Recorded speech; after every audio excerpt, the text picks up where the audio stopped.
Eu cheguei no nível da minha vida que eu quero servir completamente as pessoas e tô aí para tomar pancada, agradeço aí as críticas e quero ouvir os conselhos, quero ouvir tudo, né? As perguntas, o que vocês tiverem. Eu me coloquei à disposição e só Deus para tirar aquilo que ele colocou aqui dentro. Então a gente pode começar até com isso que você esboçou aí, de falar, Pablo, sobre por que se candidatar. Quando você veio aqui na época da corrida presidencial e depois você tirou a candidatura, não sei exatamente o que aconteceu, pode falar sobre isso também. E agora, por que se candidatar a prefeito? Você é pré-candidato a prefeito de São Paulo? Cara, em primeiro lugar, São Paulo norteia o Brasil. São 5.557 cidades. E aí tem um problema grave, cara. A gente tá falando da cidade ter um terceiro maior orçamento. A gente tá falando do futuro do país, a cidade mais complexa. E eu vejo que as pessoas, de fato, que estão na disputa, não têm a altura da cidade. Ah, você tá diminuindo as pessoas. Não, eu queria era elevar elas para não precisar ter que fazer isso. Eu vejo, de fato, que elas não têm a envergadura para isso. Não entendem de mentalidade, não entendem de riqueza, não entendem de empresarização e serão mais burocratas que sentarão numa cadeira, né? Se eu não tivesse aqui, porque eu não vou deixar. Eu abri um desafio, não sei se vocês chegaram a acompanhar, abri 30 dias, acho que foi em março. Falei, ó, em 30 dias, se não aparecer alguém com perfil de São Paulo, eu vou parar o que eu tô fazendo e vou me colocar à disposição. Ah, foi assim? Foi. E aí, ninguém levou a sério, achou que eu tava de brincadeira. Eu, de verdade, tenho um chamado político para servir o povo por um tempo. Não vou virar carreirista. E eu vejo que São Paulo, assim como quando eu era executivo num grupo de telefonia, eu lembro quando tinha uma fase chamada Job Rotation, onde a gente parava uma vez a cada um ano ali, mais ou menos, a gente parava para mudar as funções dos executivos. E aí eu lembro das reuniões, todo mundo ficava afobado em querer pegar as melhores áreas e as que tinham as melhores recompensas financeiras. Eu ficava calado esperando a última. E eu lembro da raiva das pessoas quando sobrava o pior pra mim. E eu ficava esperando, né? Mas por que você quer esperar sempre a última? Por que você não luta por uma área melhor? Porque eu vou mostrar pra vocês o tanto que vocês são ruins no que vocês fazem, que vocês não entendem de gente, eu vou fazer a pior área virar melhor. E eu sempre gostei de problema, sempre gostei de desafio. São Paulo não me assusta. Esse tanto de gente falando que as coisas não funcionam aqui não me assusta. Me assusta é um povo. Cheirar um esgoto todo dia e achar normal. Me assusta é arrastar 3,5 milhões de pessoas numa era de tecnologia e todo mundo achar normal. Me assusta é olhar pra cima e ver uma poluição e sentir ela no pulmão todo dia e todo mundo achar normal. Me assusta andar com o sapato italiano raspando a cabeça das pessoas no meio da rua. Tem mais de 50 mil pessoas na situação de rua em São Paulo. Não me assusta o problema, mas me assusta as pessoas acharem que isso tudo é normal. Me assusta uma obra de 5 bilhões que foi abandonada, que é esse Rodoanel Norte de 44 quilômetros que não acaba nunca, né? Isso me assusta. Me assusta 4 mil mananciais que já viraram esgoto aqui dentro de São Paulo. Toda favela que você vai, que tiver uma aguinha passando ali, virou esgoto. E o que me assusta é as pessoas acharem que isso tudo ficou normal. Eu não aceito. Eu não acho isso normal, alguém tentar limpar o Tietê desde a década de 90 e gastar bilhões e falar que não termina nunca. Se você chegar ali no final de toda grande festa ou final de semana, você vai ver o Tietê todo sujo. Aí alguém vai lá de madrugada, encosta aquelas balsas, sai limpando. Aí quando a gente passa, parece que ele tá limpo, mas continua um esgoto. Eu não acho isso normal. Então, assim, não é uma vontade. Acordei com... tô sem problema hoje, né? Mas é um desafio que eu penso. Eu quero servir. O espírito público me picou em 2019 na África. Eu fui servir uma nação, a Angola. E ali eu comecei a ajudar a construir uma comunidade e eu prometi ficar até o fim. E eu percebo que a gente tem um perfil, as pessoas não querem pegar um problema e ir até o fim com ele. É por isso que nunca termina. Os projetos eleitorais, eles não são institucionais para a cidade, eles são eleitoreiros e eles duram metade de um mandato. E a outra metade é juntar dinheiro e usar todo o caixa público para convencer de uma reeleição ou para colocar um companheiro.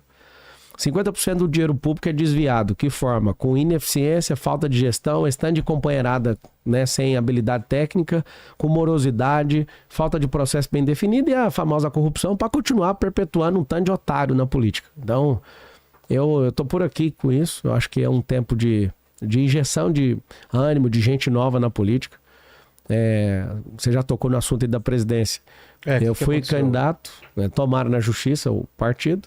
Aí eu falei, já que tomou, então me deixa pelo menos sair deputado federal. E deixaram, eu saí deputado, fui eleito. Aí o que fizeram? Derrubaram o partido de novo. Né? Mesmo o partido tendo deixado, eles foram lá e cancelaram, eu mesmo sendo eleito. Eu não quis me curvar pro sistema e ter que fazer o que eles estavam mandando e ter que pagar para poder ser deputado. Eu falei, não, eu não quero me curvar a isso, eu espero, eu tenho paciência, eu vou esperar a próxima eleição. Não pensem que eu tô querendo ser prefeito e daqui, se vocês não deixarem agora, eu vou ficar tentando a minha vida inteira. Eu tô disponível agora, na melhor fase da minha vida, para servir essa cidade. De longe, se vocês quiserem aplicar qualquer tipo de prova, de força, resistência, inteligência, prosperidade, o que vocês quiserem, se eu não ganhar em todas as provas, eu mesmo largo isso aqui. Então, realmente o nível é muito baixo e é por isso que eu entrei. Eu fico empolgado de ver tanta gente com nível baixo em relação a São Paulo. Isso me animou bastante poder servir essas pessoas. Deixar claro do formato aqui desse programa, é o 5º programa sobre a corrida para a prefeitura. Já fizemos com os outros candidatos, pré-candidatos, né? E a gente sempre pede para o próprio candidato escolher alguém para trazer como co-host. Então, o Kim trouxe o Danilo, a Tabata trouxe o prefeito e namorado dela, o Boulos trouxe o Calejon, né? E o prefeito trouxe... Depois veio pra gente quem que ele trouxe. Então, o Caio tá aqui como co-host, como apoiador também. Então, ele pode a qualquer momento fazer perguntas, comentários. Eu queria saber primeiro de você, Caio, tua relação com a cidade de São Paulo. Você falou um pouco dela. O que você vê hoje em dia, o que te entristece, que eu acho que são muitas coisas, né? Eu, como moro em São Paulo há muito tempo, eu fico triste de ver em que ponto a gente tá. Sim. Mas comenta dessa sua experiência em São Paulo, o que mudou e o que pode ser mudado, né? Se você ainda tem esperança. Como eu disse aqui, né, na introdução, eu sou um apaixonado por São Paulo. Mas nos últimos anos, eu sinto uma certa crise de identidade como paulistano. Então eu que já tive aquela rotina clássica da ética de trabalho paulistana, de acordar cedo, tomar o café da manhã na padaria, enfrentar o trânsito, ouvindo o Jornal da Manhã da Jovem Pan, enfim, e ir para o trabalho com uma mentalidade empreendedora e ver uma cidade pujante, uma cidade que não para, né, que foi muito bem traduzida, né, na música lá do Billy Blanco, que eu já citei, a Sinfonia Paulistana. Eu vejo isso muito se perdendo. Você vê uma cidade que tem a vocação empreendedora de São Paulo se render à narrativa política a ponto de, tanto no âmbito estadual quanto no âmbito federal, ter optado por candidaturas da esquerda, né, ligadas aí a projetos intervencionistas que dão muito protagonismo ao Estado em detrimento do indivíduo e da sua capacidade de produção, da sua capacidade de empreender. Em última análise, é uma cidade que está perdendo a sua vocação para a liberdade, né? E isso, em âmbito econômico, é terrível, porque como que isso se traduz numa economia? Mais dinheiro no bolso do trabalhador e mais dinheiro no caixa da empresa do empreendedor, né, que gera mais investimentos. A gente tem uma série de experimentos aqui no Brasil em que houve alguns choques tributários, em que houve redução de impostos, como, por exemplo, o ICMS em 2022, a isenção tributária federal sobre os combustíveis, que se mostraram muito valiosas para a nossa economia. Você teve aí até um efeito inercial vindo até 2023, né, de geração de emprego por causa desse boom econômico, né, com a retração dessa sanha arrecadatória do Estado. A gente está indo na contramão disso. A gente já tem mais de 10 medidas do governo federal para a criação de impostos. A gente tem agora as estatais federais, mais uma vez, voltando a dar prejuízo. A gente tem recorde no déficit fiscal e São Paulo, de certa forma, avalizou isso, concordou com isso. Esse foi o projeto de governo que o paulistano escolheu. E isso é muito triste. Eu não me identifico com essa cidade.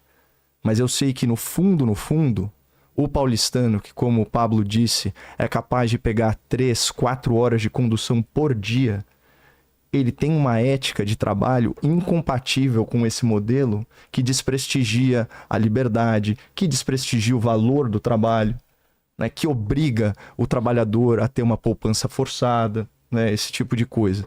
Agora, o sistema, né, nas palavras do Capitão Nascimento, ele é foda. E ele é mesmo.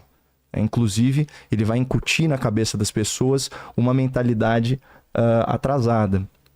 E é impressionante como as coisas operam, né? Eu estava fazendo um levantamento. Se você pegar as verbas federais só para projetos culturais e artísticos, né, em 2023, elas ultrapassam 10 bilhões de reais. Isso é mais de 300% a mais do que em 2022. E nada contra fomentar cultura, as tradições, mas a gente sabe que não é para isso que esse dinheiro vai.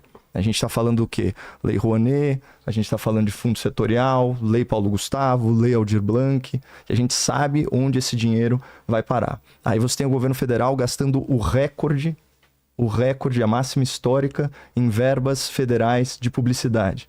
Mais de 640 milhões de reais. Isso nunca tinha acontecido. O governo federal volta a anunciar também em jornais, o que tinha acabado, né? Então Folha de São Paulo, o Globo, alguns sites militantes muito vinculados à esquerda, como Diário do Centro do Mundo, enfim, Brasil 247, esse tipo de coisa. Então a gente sabe, né, como que a classe artística, a elite acadêmica e também grande parte da imprensa vai tratar essas candidaturas. Então, qualquer projeto que vai enfrentar esse modelo de Brasil intervencionista, que desprestigia a liberdade, que toma, né, 149 dias do trabalhador na forma de impostos. A gente trabalha 149 dias só para pagar imposto. Até dia 29 de maio. Isso é o trabalhador médio, tá? E aí, quando você pega em termos de carga tributária, 1/3 da carga tributária, na verdade, dá 32,4%, 1/3, aliás, do PIB nacional, se converte em impostos. E entre as nações que mais arrecadam, o Brasil é o que pior dá retornos em termos de serviços públicos.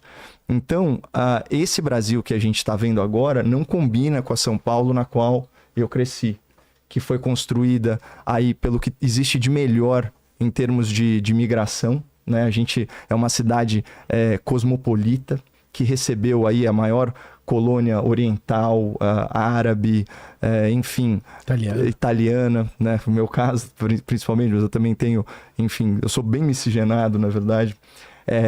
E não só isso, e também nordestina, né? Que foram esses heróis que construíram São Paulo.